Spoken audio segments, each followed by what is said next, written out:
सुस्वागत पिलामाने। आजी आमे आलोचना करिबा आमाजन अववाहिकार जनजीवन। आमाजन दक्षिण अमेरिकार मुख्य नदी। एही नदीटी प्राय विषुवमंडल मध्य देई प्रवाहित हेउछि। एही नदीटीरे अनेक छोट बड़ नदी मिसिथिबारु एहार अववाहिका खूब प्रशस्त। वर्तमान आमे जानिमा आमाजन अववाहिकार जलवायु विषय। एही अंचल सूर्यकिरण भूपृष्ठ उपरे लंब भावरे पड़ुथिबारु एठारे दिनर तापमात्रा अधिक होइथाए। एही अंचल प्राय प्रतिदिन अपराह्नरे प्रचुर वृष्टिपात हुए। एणु एहार जलवायु उष्म और आर्द्र। आस वर्तमान आमे जानिमा आमाजन अववाहिकार बढ़ुथिबा उद्भिद और सेठारे रहुथिबा जीवजंतु मानक विषय। आमाजन अरण्य खूब घंच। एही अंचलर अरण्यरे मुख्यतः मेहोगानी, आब्लुस, तालतेल और रबर आदि मूल्यवान वृक्ष देखा जाए।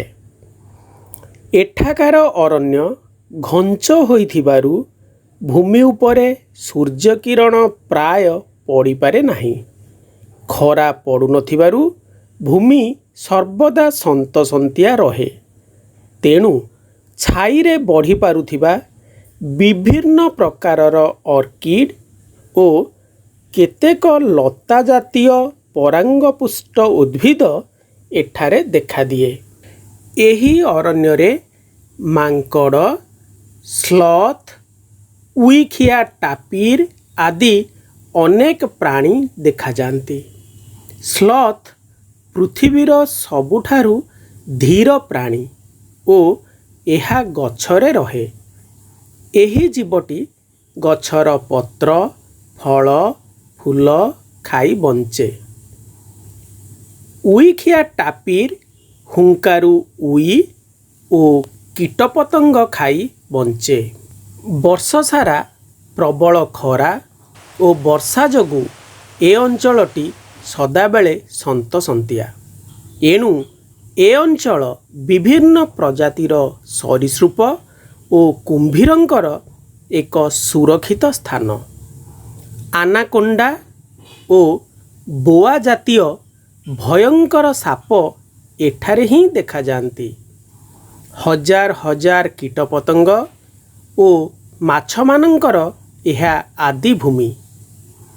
मांसखिया पिराना माछ एही अंचलर एक विशिष्ट माछ। एही अरण्यरे नाना जातिर रंगीन पक्षी बास करती। सेमानंक मध्यरे टौकान एक विशिष्ट पक्षी। वर्तमान आस आमे जानिबा ए अंचल बसवास करुथिबा आदिम अधिवासी और सेमानंकर अर्थनैतिक अवस्था बाबदरे। एही अंचलटीर जलवायु असह्य और अस्वास्थ्यकर। एहा जनबसति पाई आदौ अनुकूल नुहे। तथापि प्रकृतिर नाना प्रतिरोध सत्वे एठारे अनेक जातिर आदिम अधिवासी बास करती। आमाजन अववाहिकारे बास करुथिबा आदिम अधिवासी मानंकु लोहित भारतीय कुहा जाए। सेहीपरि कंगो अववाहिकारे पिग्मी और मालेशियारे सेमांग गोष्ठीर अधिवासी माने बसवास करिथांती।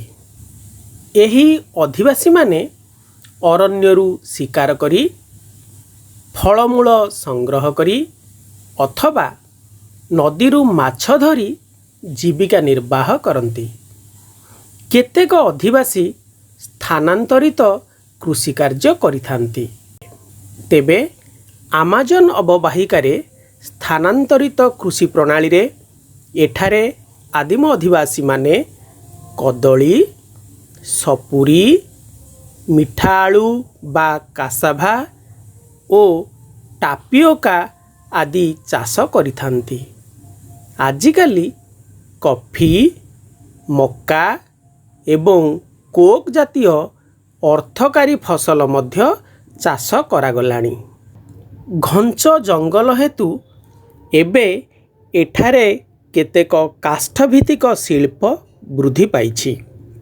ଆଜିକାଲି ଏ ଅଞ୍ଚଳରେ ଗମନାଗମନ ପଥର ଅନେକ ଉନ୍ନତି ହେଲାଣି। ଲୋକମାନେ ମଧ୍ୟ ରୋପଣ କୃଷି ଓ ଖଣି କାର୍ଯ୍ୟରେ ନିଜକୁ ନିୟୋଜିତ ରଖୁଛନ୍ତି। କିନ୍ତୁ ପରିତାପର ବିଷୟ, ଅରଣ୍ୟ କ୍ଷୟ ଯୋଗୁଁ ମୃତ୍ତିକା ନଷ୍ଟ ହେଉଛି ଏବଂ ବିଭିନ୍ନ ପ୍ରକାରର ପ୍ରାକୃତିକ ବିପର୍ଯ୍ୟୟର ଆଶଙ୍କା ମଧ୍ୟ ସୃଷ୍ଟି ହେଉଛି।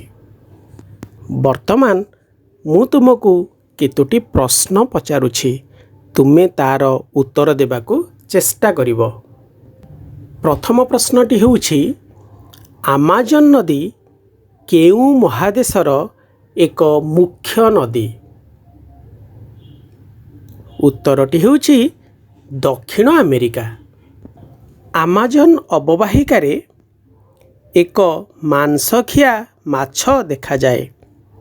ତାହାର ନାମଟି କ'ଣ? ଉତ୍ତର ହେଲା ପିରାନା ମାଛ। ତୃତୀୟ ପ୍ରଶ୍ନଟି ହେଉଛି, ଆମାଜନ ଅବବାହିକାରେ କେଉଁ ଆଦିମ ଅଧିବାସୀମାନେ ବାସ କରିଥାନ୍ତି? ଉତ୍ତରଟି ହେଉଛି ଲୋହିତ ଭାରତୀୟ। ଆମାଜନ ଅରଣ୍ୟରେ ଗଛରେ ରହୁଥିବା ଏକ ଧୀର ପ୍ରାଣୀର ନାମ କ'ଣ? ଉତ୍ତରଟି ହେଉଛି ସ୍ଲଥ୍। ଠିକ୍ ଅଛି ପିଲାମାନେ, ଆଜି ପାଇଁ ଏତିକି। ତୁମକୁ ପୁଣି ଥରେ ଧନ୍ୟବାଦ।